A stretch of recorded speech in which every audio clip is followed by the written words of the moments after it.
چاند نظر آ جائے اور کل ذی الحجہ کی پہلی ہو جائے. تو ذی الحجہ یہ حج کا مہینہ ہے اور اس مہینے کی 9 تاریخ کو عرفات کے میدان میں مسلمان جمع ہوتے ہیں حالت احرام میں. تو وہ حاجی کہلاتے ہیں.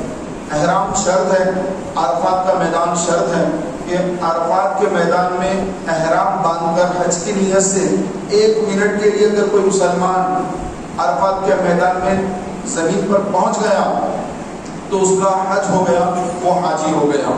محترم بھائیوں, جو حج پر گئے وہ تو گئے, لیکن جو حج پر نہیں گئے ان کے لیے کیا ہے؟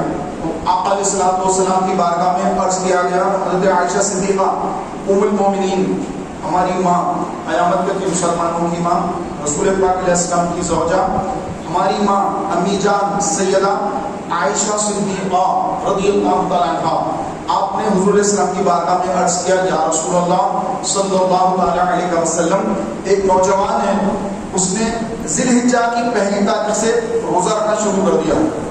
آقا علیہ السلام نے فرمایا اس نوجوان کو بلاؤ. چنانچہ اس کو حضور کی بارگاہ میں پیش کیا گیا. رسول پاک صلی اللہ تعالیٰ علیہ وسلم نے اس سے فرمایا کہ اے نوجوان, تو نے روزے کیوں رکھے؟ ذی الحجہ کے مہینے میں تو نے روزے رکھنا کیوں شروع کیا؟ تو اس نے عرض کیا, یا رسول اللہ صلی اللہ تعالیٰ علیہ وسلم, یہ حج اور قربانی کے دن ہیں, شاید اللہ تعالیٰ مجھ پہ بھی رحم کرے, اس لیے میں نے ذی الحجہ کے روزے رکھنا شروع کر دیا. تو میرے آقا علیہ السلام نے فرمایا کہ اے نوجوان, تیرے ہر روزے کے بدلے اللہ تبارک و تعالیٰ تجھے 100 روزوں کا ثواب عطا فرمائے گا. اور یوم ترویہ یعنی 8 ذی الحجہ, جس میں حاجی لوگ مینا میں جمع ہوتے ہیں. ترویہ کے معنی آرام کرنا, ٹھہرنا کے. تراویح جو پڑھتے ہیں رک رک کر, ہر 4 رکعت پر کچھ دیر آرام کرتے ہیں, اس میں تسبیحات وغیرہ پڑھی جاتی ہیں, کئی تفاسیر پڑھتے ہیں تو وقفہ دیا جاتا ہے, آرام سے پڑھتے ہیں, وہ کہتے ہیں ترویہ. حج سے پہلے مینا میں 1 دن رکنا, یعنی مینا میں 8 تاریخ کو ظہر, عصر, مغرب, عشاء اور فجر پڑھ کر پھر وہاں سے عرفات کو نکلتے ہیں 9 کی صبح کو. تو یہ 8 تاریخ کو مینا میں جو رکنا ہے اس کو کہتے ہیں یوم ترویہ, آرام کا دن. تو یوم ترویہ ہے.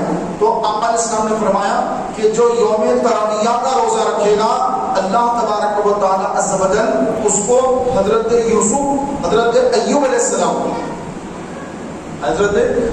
السلام آپ نے جو صبر کیا تھا اس صبر کے برابر اللہ تعالیٰ اس کو ثواب عطا فرمائے گا, اور 1000 روزوں کا اس کو ثواب عطا فرمائے گا, اور 1000 گھوڑے راہ خدا میں دینے کا ثواب, اور 1000 اونٹوں کی قربانی کرنے کا ثواب اللہ تعالیٰ اس کو عطا فرمائے گا.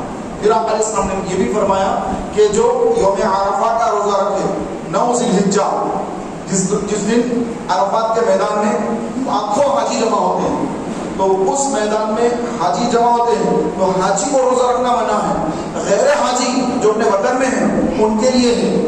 فرمایا کہ جو عرفہ کا دن کا روزہ رکھے گا, اللہ تبارک و تعالیٰ اس کو 2000 اونٹوں کی قربانی کرنے, 2000 روزے رکھنے اور 2000 گھوڑے راہ خدا میں دینے کا ثواب عطا فرمائے گا, اور اس کے اگلے 1 سال, پچھلے 1 سال کے گناہوں کو بھی معاف فرما دے گا.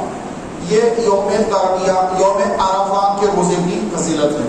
تو یہ اہم ترین دن ہے. اس کی راتیں شب قدر کی جیسی راتیں ہیں, اور اس کے دن رمضان کے جیسے برکت والے یہ دن ہیں. یہ 10 دن بڑے ہی بابرکت دن ہیں. ذی الحجہ کے پہلے 10 دن یہ بڑے ایام مبارک ہیں, اور بڑے متبرک دن ہیں, بڑے مبارک دن ہیں, بڑے بہترین دن ہیں. اللہ تبارک و تعالیٰ ان دنوں میں خصوصی رحمتوں کا نزول فرماتا ہے. تو ان دنوں کے لیے بھی فرمایا کہ جب جس کی آقا علیہ السلام نے فرمایا جس کی یہ نیت ہو کہ وہ قربانی کرنا ہے, کہ میں نے قربانی کرنا ہے, قربانی کی نیت ہے, تو پھر وہ ان 10 دنوں میں اپنے بال ناخن نہ کاٹے.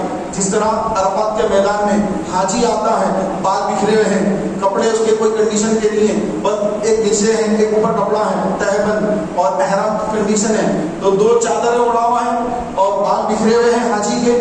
ایسی حالت میں رب تعالیٰ کی بارگاہ میں اپنی بخشش کا سوال کر رہا ہے, اپنے گناہوں سے توبہ کر رہا ہے, رو رہا ہے, گڑ گڑا لا رہا ہے تو اللہ کو یہ پسند ہے. تو اللہ کو جو پسند ہے اگر وہی تشبیہ اگر انسان اپنے وطن میں کر لے کہ بال نہ کاٹے, ناخن نہ ترشوائیں, اور قربانی کے دن, عید کے دن, عید کی قربانی کرنے کے بعد وہ ناخن کاٹے اور اپنے بال کاٹے, تو پھر فرمایا گیا کہ اللہ تبارک و تعالیٰ عز و جل اس کو بھی ڈبل قربانی کا ثواب عطا فرماتا ہے. جیسے ذی الحجہ کا چاند نظر آ جائے اس سے پہلے آپ نے بال ناخن سب کاٹ لینا ہے, اور اگر آپ کی نیت قربانی دینے کی نہیں ہے, آپ کے پاس پیسے نہیں ہیں, کیش نہیں ہے, پیسے نہیں ہے, آپ صاحب نصاب نہیں ہیں, آپ پہ قربانی واجب نہیں ہے, تو اب قربانی کا ثواب کیسے ملے؟ تو فرمایا کہ جو ذی الحجہ کے ان 10 دنوں میں اگر اپنے ناخن نہ کاٹے, اپنے بال نہ کاٹے, مونچھ نہ کاٹے, الغرض جسم سے بال اور ناخن دور نہ کرے,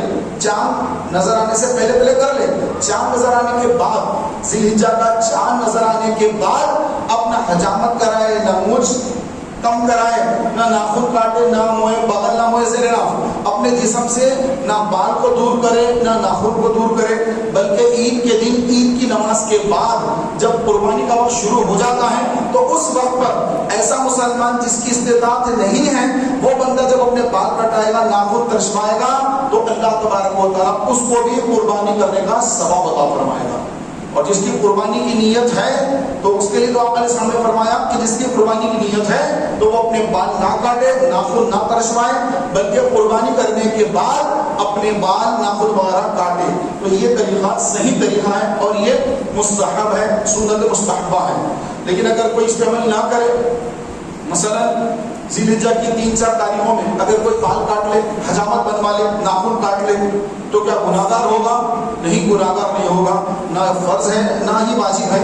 پوچھ نہیں ہے اس کی کہ کیوں کاٹ دیے, کاٹنا حرام تھا, ایسا نہیں ہے. لیکن جو ثواب مل رہا تھا عظیم الشان ثواب, اس ثواب سے محرومی ہو جاتی ہے. تو لہٰذا ناخن وغیرہ نہ کاٹے, بال وغیرہ نہ کاٹے, کہ عظیم الشان ثواب ہے.